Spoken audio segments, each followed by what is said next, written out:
The terms rest in peace and your final resting place, well, they're supposed to be forever. But that's not the case here. The sad and very unfortunate state of affairs at the abandoned Good Shepherd Mausoleum has been ongoing for over 20 years. And I myself have been documenting this place since 2017. And earlier this year, it seemed like hope was on the horizon that something good was going to happen here. But as you're going to see, things have only gotten worse, with a silver lining. If you want to find out the latest of this fascinating and sad location, all you need to do is come along with me.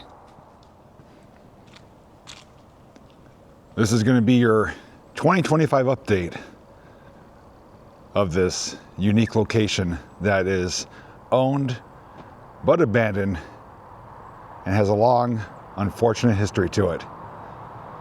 You may notice my voice sounds a bit different. Well, I actually lost my voice from yelling and screaming the last 2 nights as a scare actor.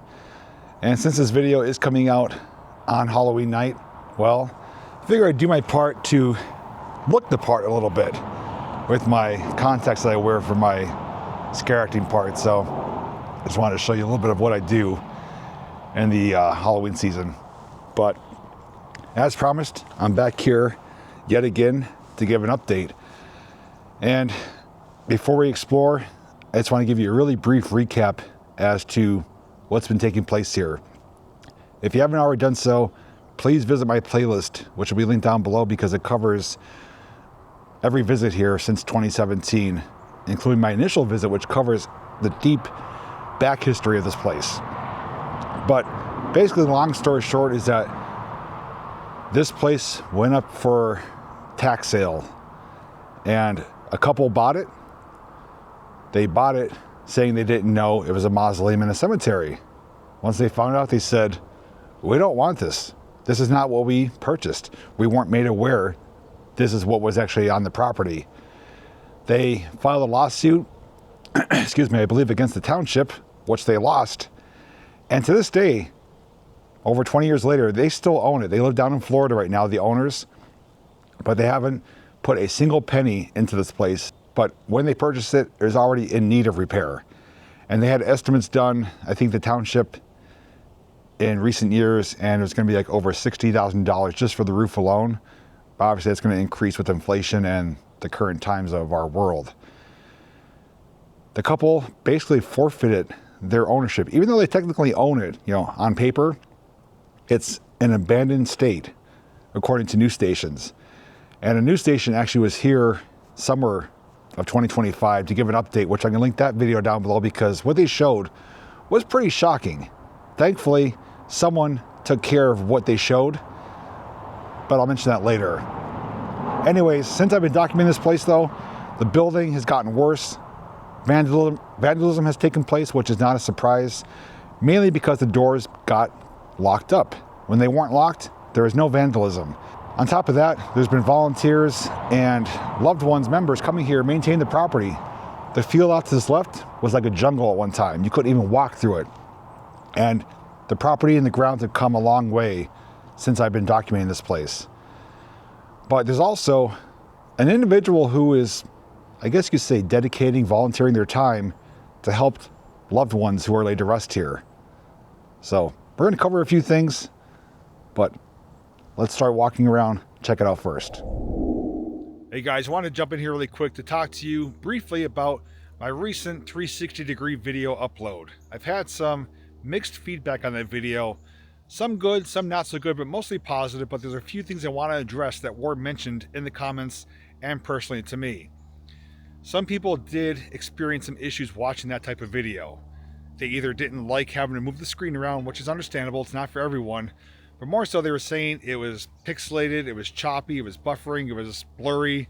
They said it was just not good to watch. But I personally would never put out a video on my channel that's unwatchable. If it's pixelated, poor quality, choppy, buffering, whatever it is, I wouldn't publish the video. I do have certain standards for my videos, and having good, clear quality is important. Now, I did say in the video, still holds true, a 360-degree video quality is slightly diminished, and I say slightly. It's not unwatchable, though. If you have experienced issues watching that video, the number one key factor is insufficient bandwidth or Wi-Fi. In order to watch those videos and have crystal clear quality and no choppiness or pixelation or buffering, you need to have fast Wi-Fi, fast bandwidth. The other thing is that when you watch a video on, say, your smartphone, tablet, laptop, sometimes it will default the quality to 360 or 480p, which is really low resolution. It will look pixelated. You can actually go ahead and change the resolution. There's a little gear icon, whether on your mobile device or on your laptop or computer. Click the gear icon, go to quality, you can raise it up all the way up to 2160. It is preferred to watch it on 1440 or 2160 for the best viewing experience, but in order to have that, you need to have fast Wi-Fi. So if you try to watch that video and it was starting and stopping, freezing, choppiness, glitching, whatever it was, it's not the video itself. It's because of insufficient bandwidth or Wi-Fi. If you did read through the comments, there's a lot of people that had great experiences watching that video. It played smooth, it played clear, they loved how it was. So if you did experience issues, I do encourage you to try it again, but only if you have sufficient Wi-Fi, fast bandwidth. If you don't, well, you're going to run into those issues. With that being said though, there has been a lot of great feedback that people like that type of video, but it's a novelty type of video. It's not something I'm going to be using all the time. I would say maybe at most once a month, maybe twice at most, but it's more of a gimmick, more of a novelty thing than anything else. But I've received some great suggestions and I have a few ideas of my own where that type of video that you're in control can be used and implemented. So you will see it again in the future. But what I could tell you though, to help you out to knowing if it's that type of video, is when those videos come out, somewhere in the title will have the word interactive. If you see that, then you know it's a 360 video that you have to control. Side note too is that some people did have issues trying to watch it on their smart TV. Some people did, some didn't. Some said, yes, I was able to control it with my remote on my TV. Some people couldn't. It's going to vary on TV manufacturer. Also too, if you have VR goggles, you can watch it wearing those. Or if you have your smartphone or tablet, you can move it around like goggles, but you have to physically move yourself to have the image change. That's why I said just use your finger, move the image around.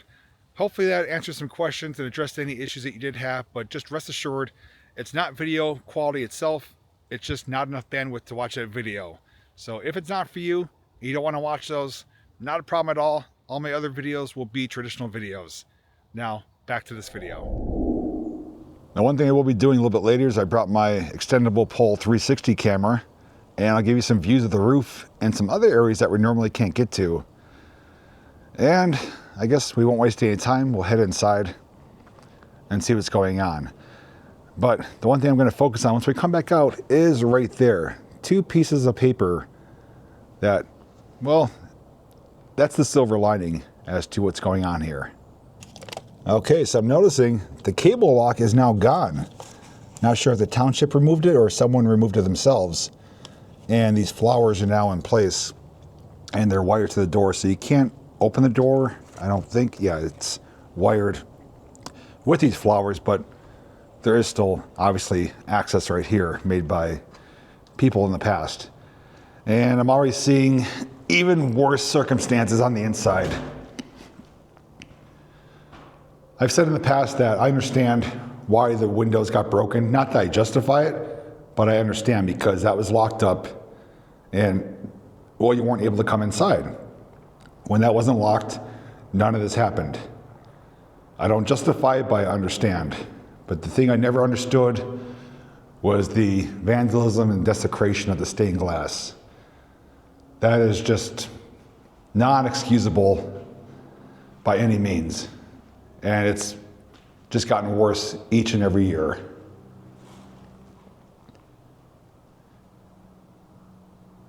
Now, news stations have been covering this location for well over a decade, if not longer. And of course, I started covering it in 2017, and this has become an extremely popular location for explorers, for photographers, and also for vandals. But each time I come, things are arranged differently. People set up or arrange things for photo shoots, which is fine. There's no harm in that. A bit more rebel than what I remember. But for the most part, it's pretty neat and tidy in here. With the broken windows, it did eliminate much of the really putrid smells because, well, things have leaked over time. And it's not just water, if you know what I mean. The roof itself definitely doesn't help circumstances, but there's other things going on that you can't see behind these walls. And I also learned over time too, is that many of the people laid to rest here are Italian. They have Italian names, and a lot of husbands and wives laid to rest next to each other, and also a lot that have been removed. There's an undertaker who's been working with families, giving them a really reduced cost to have the remains taken out of here and put into a better, more respectful final resting place. And in case you're curious, there's nothing really in here, it's just a box, concrete.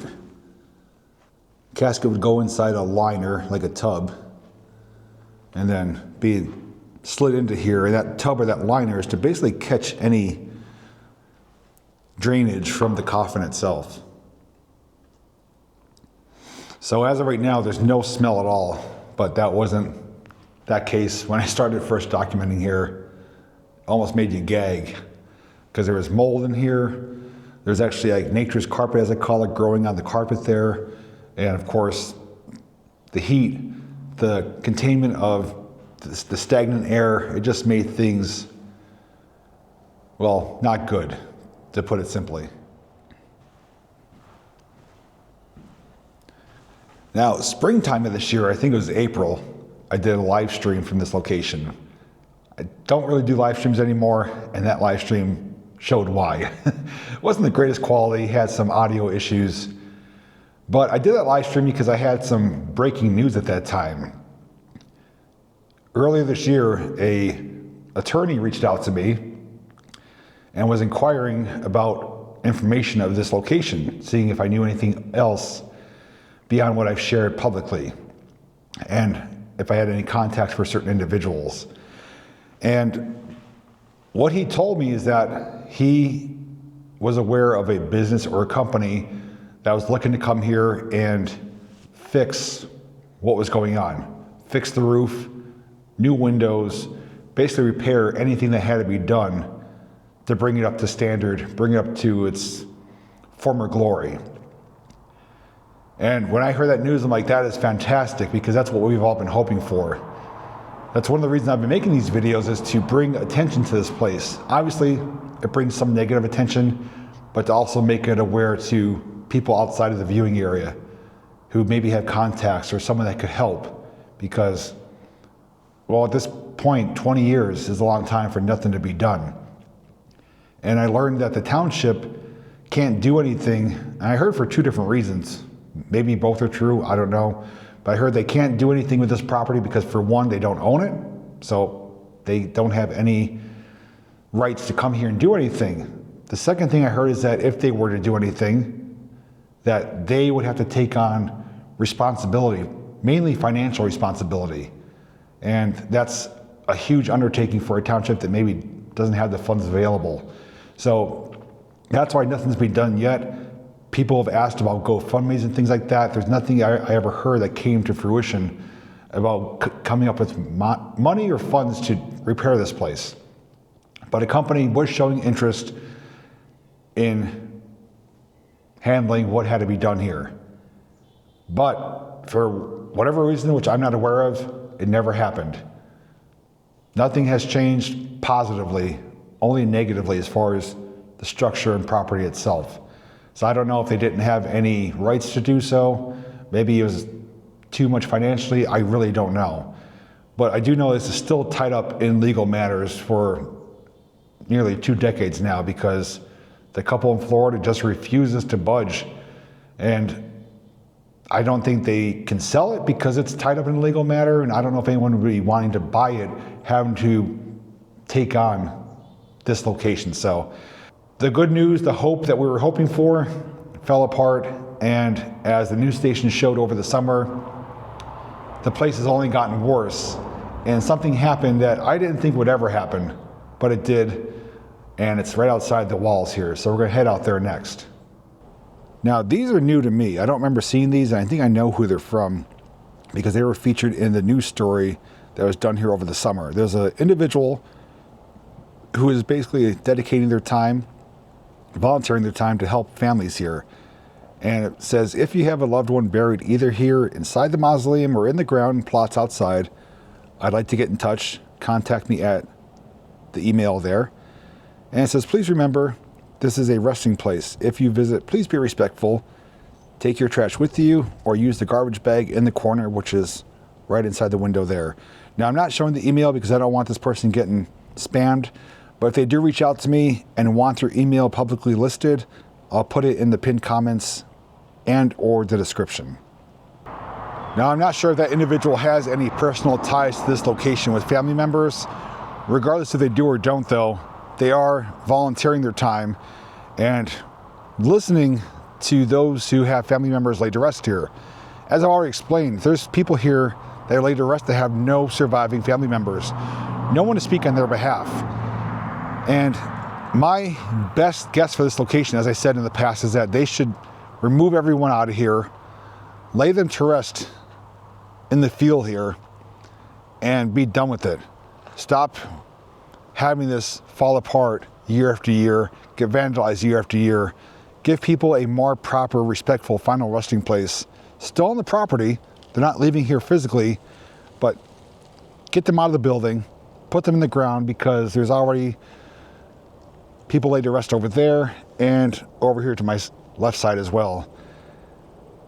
That's what I think should be done, but time's gonna tell. But over here, we're gonna go now, if I can find it, off to the side. Something took place that the news shared, and I want to share it with you as well. Ever since I've been coming here, these have been open. This is nothing new. We already know that behind these slabs of, I believe, marble, maybe granite, are brick faces. The coffin's behind there. And again, it's been this way for a number of years. Nothing new, really. And we even saw this one where it's broke open, but as you can see, there's nothing inside. I think they were already removed, and for whatever reason they want to shore it back up, but it's exposed. Nothing inside though to see. But what I did learn by watching the news story is, I believe it was this particular location right here. If you could tell, there is some fresh concrete and mortar there. And it's sealing up a hole because someone broke in there, made a big enough opening that you could actually see the casket in there. When I saw that on the news story and learned that someone did that, I was flabbergasted. I couldn't believe it. I mean, it's not unheard of for people to do that. There is a thing called morbid curiosity, but I didn't think it was going to happen here. That's taking it to a whole nother level. Now, I'm as curious as the next person. I do like some things of a darker nature, but I would never go ahead and do something like this. And this is relatively fresh. Actually, it's actually still soft. It's not fully hard. This was done in the last few days. I don't want to poke at that anymore. That's still fresh concrete. I'm just a loss of words for this though. And to put it into different context is that the person who is laid to rest here didn't ask for this situation to happen. I'm guessing they chose this location, and at the time they chose it, it was maintained, it was respectable, it was going to be a place they wanted to call home for eternity, for, again, the final resting place to rest in peace. The situation that's currently happening for over 2 decades now, they didn't ask for. They didn't know that was going to happen. That's bad enough. Even the family themselves who paid the money to have this individual laid to rest here didn't know this was going to happen, this situation, didn't foresee this happening, and was probably hoping if it did happen, it was going to be a quick resolution. But for the fact that someone actually broke into this particular vault here and exposed the casket, there's no excuse for that. That is just pure disrespect to this individual and to the family. The situation is out of their control, but at least they were still laid to rest here behind a protective wall, which someone broke through and exposed. That individual didn't ask for it, nor did the family. Whoever did break into this, though, that's on their conscience. And whoever patched it up and sealed it, all I can say is job well done. You prevented it from getting worse.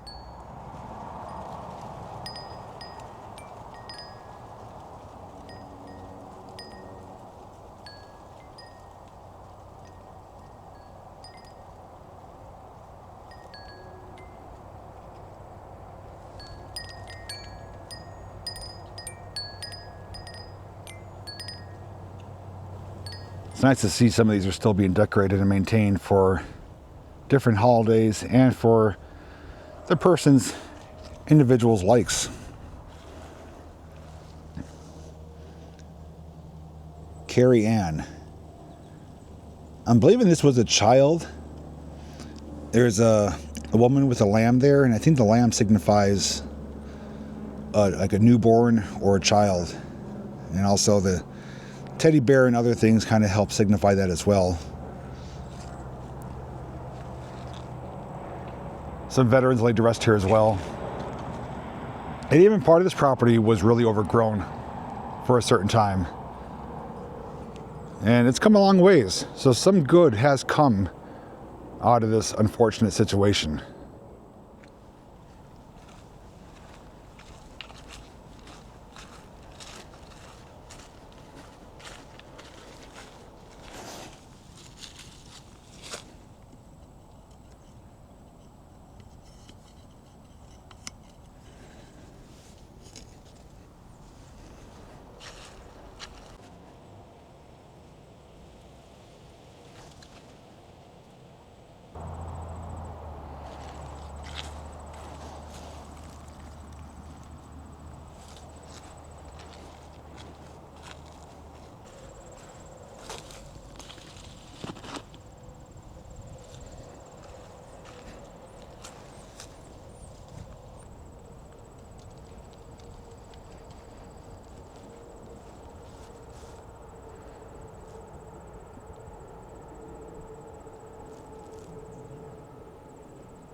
I'm now filming with my 360 camera, so I'm going to get you guys extended up on my 10-foot pole, give you some different views all around the roof of the mausoleum.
Hopefully I gave you a good idea as to how bad the roof really is. But once again, we're gonna go to the office here. There's some open windows. I've never physically gone inside here. I have no reason to, but now I can get you inside further than we ever had before. So we're gonna go to a couple open windows and stick you guys in. You can look around for yourselves.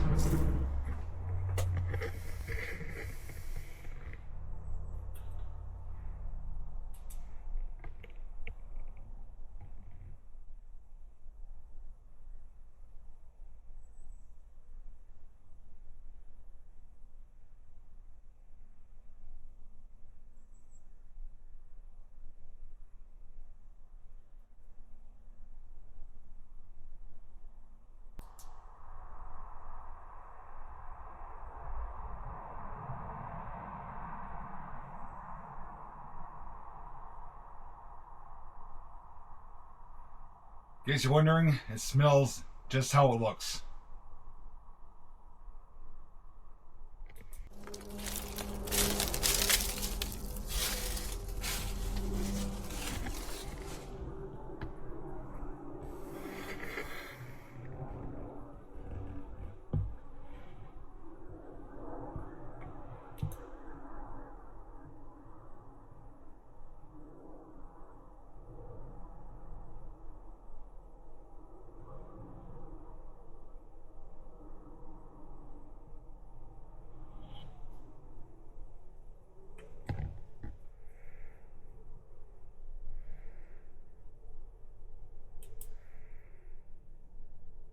I'm also seeing evidence of critters living in here, some nesting right up here near the windowsill.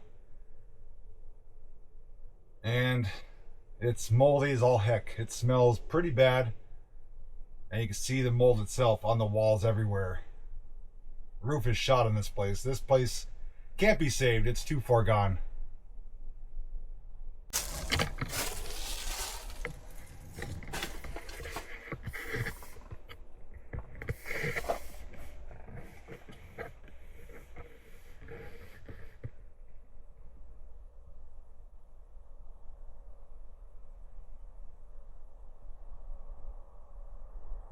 Like there's a nest right above the main entrance there.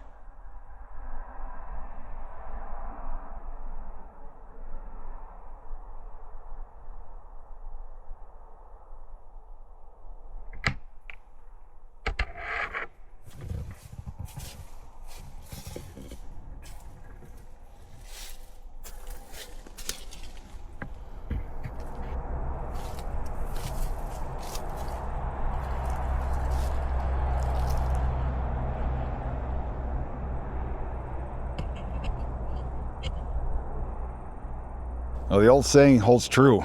Time will tell what's going to happen to this property. Although the hopefulness that we had earlier this year of this place being rescued fell to the wayside and dissolved, I don't think all is lost. Property's gotten worse, specifically the building. They're breaking into that crypt. But there's more attention on this property now than ever. And the fact that there's individuals like the person who put those pieces of paper there that are willing to speak to families about this location, maybe offer them some type of help, and to know that there's people coming here, maintain the property. That's the win in my book. Physically, the building's gotten worse, but visually, the property and the circumstances surrounding it is better than it's ever been in the last 8 years I've been covering this property. And we can only hope that there's a break somewhere, that someone's able to purchase the property and do what it needs to be done, take ownership of it, bring it back to its former glory, give the individuals laid to rest here a proper final place to rest, or a judge or someone just kind of enters into this and says, this needs to be done, regardless of the circumstances. And that case would be having any remaining individuals in here extracted and laid to rest here on the grounds, specifically those who have no one to speak on their behalf today, and just get rid of the building and be done with it. Just have it be a normal, regular cemetery. Neither of those may happen. One of those could happen. something completely different could happen. All I know though is that it's a place that I'm not going to give up on. I'm going to keep documenting it year after year, every October. And whether the news be good or bad, I'm here to share it with you. And those who do come here, do what the paper says, do what I've said. Just show respect. Take pictures, walk around, be respectful. But this is someone's final resting place where they're supposed to be resting in peace. But with that being said, I want to say that I appreciate you taking the time out of your day to watch this video. Hope you enjoyed the update. And more importantly, I just want to thank you for watching. And lastly, I just want to say happy Halloween. As always, I'll see you in the next video.